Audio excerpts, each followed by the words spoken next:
જય સોમનાથ. હરાજી શરૂ થઈ છે, ખેડૂતોને બોલાવવામાં આવ્યા છે, કઈ રીતની સ્થિતિ છે અત્યારે?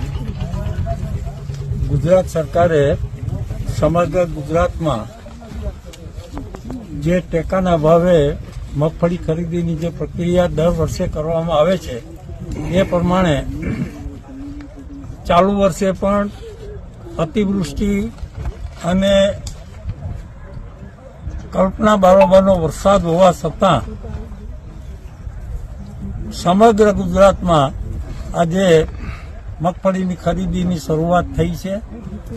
આજે ગીર સોમનાથ જિલ્લાના સૂત્રાપાડા એપીએમસીમાં ખેડૂતોની મગફળીની શરૂઆત અને ખરીદીની શરૂઆત જે થઈ છે તેમાં ખેડૂતોને ભયંકર નુકસાન સાથે સમગ્ર વિસ્તારમાં સૌથી ગુજરાત આખામાં સૌથી વધારે નુકસાન ગીર સોમનાથ જિલ્લો અને સૂત્રાપાડા તાલુકો, કોડીનાર તાલુકો તે સમગ્ર ગીર સોમનાથ જિલ્લામાં સૌથી વધારે નુકસાન થવા પામેલ છે.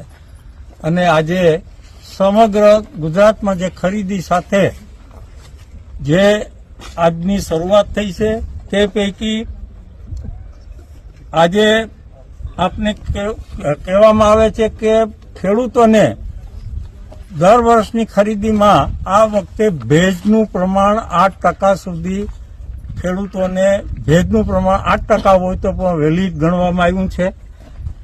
પછી ઉતારો 65 નક્કી થયો છે. મિશ્રણ દાણા 4% સુધી છે. છીમડાયેલ અને અપરિપક્વ પોણ 4% છે. તૂટેલા પોણ દાણા 2% છે. વિદેશી અશુદ્ધિ 2% સુધીની છૂટછાટ આપી છે. પણ ગુજરાત સરકારની જે અભિગમ અને ગુજરાતના મુખ્યમંત્રી ભૂપેન્દ્રભાઈ પટેલ અને સૌરાષ્ટ્રના કૃષિ મંત્રી અને ભાવનગરના વતની ભાઈ શ્રી જીતુભાઈ વાઘાણી એની કુને તેને ખેડૂત પુત્ર હોવાને નાતે એણે ખેડૂતોની રહેમદિલી રાખી અને સમગ્ર ટેકાના ભાવની જે મગફળી ખરીદી કરવા માટે ખેડૂતોને ક્યાંય મુશ્કેલી ન પડે, કોઈ પણ ખેડૂત બાકી નહીં રહે.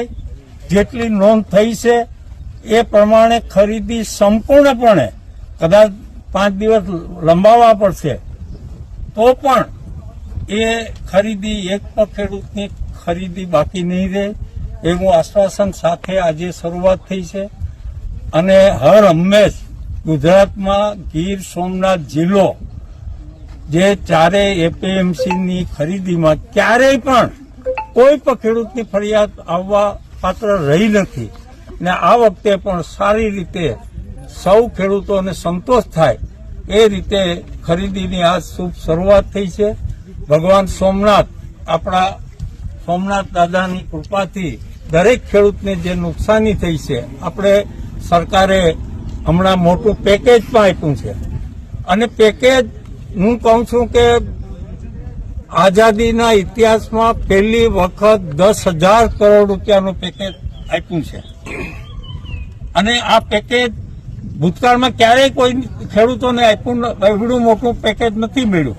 છતાં પણ કારણ કે આજે 1600 ગામડાઓમાં 1800 ગામડામાંથી ખાલી 200 ગામડા બાકાત છે.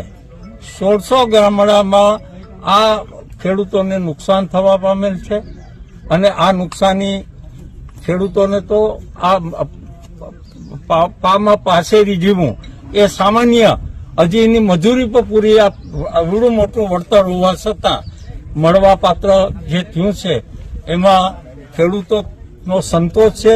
પણ એટલી ચોક્કસતા ખેડૂતની જે લાગણી અત્યારે મેં જોઈ કે અમારી ખરીદી વ્યવસ્થિત રીતે થોડું ઘણું રહેમદિલી રાખી અને સરકાર જે ખરીદી કરે એમાં રહેમદિલી રાખે અને અમારી ખરીદી સંપૂર્ણપણે પૂર્ણ કરવામાં સરકાર મદદરૂપ થાય એવી અપેક્ષા ખેડૂત તરફથી જાણવા મને મળી છે. અને આ વિસ્તારના ખેડૂતોને ક્યાંય મુશ્કેલી ન પડે અને આ આજથી જે શરૂઆત થઈ છે આ ખરીદીની શરૂઆત સંપૂર્ણપણે એક પણ ખેડૂત બાકાત ન રહે એ રીતે સંપૂર્ણ પૂર્ણ કરવામાં આવશે. અને રાજ્ય સરકારને અમે અભિનંદન આપીએ છીએ.